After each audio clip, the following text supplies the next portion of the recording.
A WPC PowerDriver board. Client intends to put this board in a Terminator 2. It was a -3 driver board, so I have added these 4 components to the left of the flipper cube. I've added the flipper cube, 2 4N25s, and these 2 sand resistors plus a header up here. And now it's back to a -1 configuration board. But the problem with this board, and you can see right away, somebody has wholesale replaced all of the big caps, which you know I am wholly against. And you can see that LED in there is not lit, nor is the 5-volt LED, the one in the center of the picture now. So guess what? It's highly probable that a bunch of through holes were torn when the original caps were removed.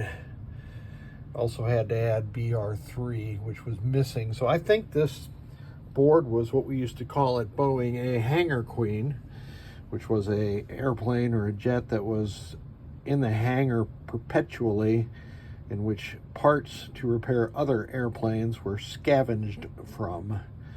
So let me get this back to the bench. I think I'm going to have to remove all of these caps and probably repair some through holes. Go back on the bench, and I have my meter set to continuity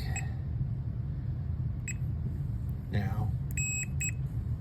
And we want to test for continuity from the legs of the bridge rectifier to the capacitor. And you can see that's not making it all. So the simple way to fix this would be to run a jumper from this leg to this leg. I'm going to take those caps off though and repair this, I'll say the right way. I've removed 3 of the caps, and through experience I can say with 100% confidence that all 4 of these through holes are torn. So that would explain why the LED was not lit here. And this is the, let's see, this is the 5-volt power filter cap C5, and that would explain why this 5-volt LED was not lit also. It's crazy. I know everybody starts somewhere, but that cap kit that Marco sells with, what, 5 bridges and 5 caps, I wish nobody would ever buy that.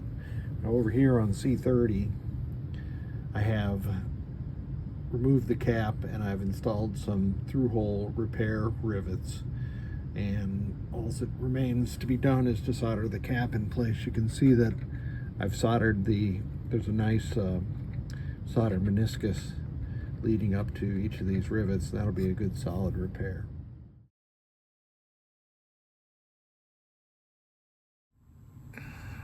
Well, here we are. There's the final total, or close to it. This board was an utter disaster, and it was made that way because somebody tried to replace all the bridges and caps. The last thing I found was this LED was not lighting, the one in the center, and it was because there were cold solder joints on the other side of this bridge rectifier.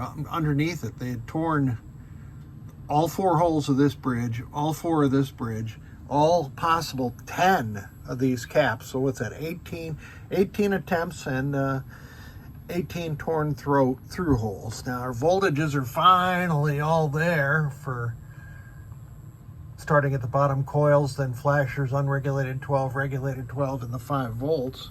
And I have the WPC DMD test ROM, and it's doing its thing with the lamp matrix. Let's test the rest of this board. My goodness.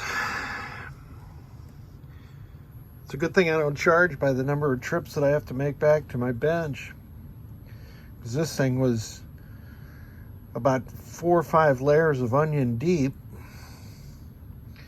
We finally got all of them, I think. So there's all the solenoids looking good.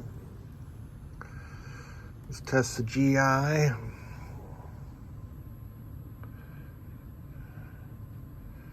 BR3 was missing on this board when I got it. And I thought, oh, no problem, just solder a new one in, but it ripped the through holes there too. We are back in operation. Finally. What else am I going to do on a cold day in St. Louis? Thank you for sending it.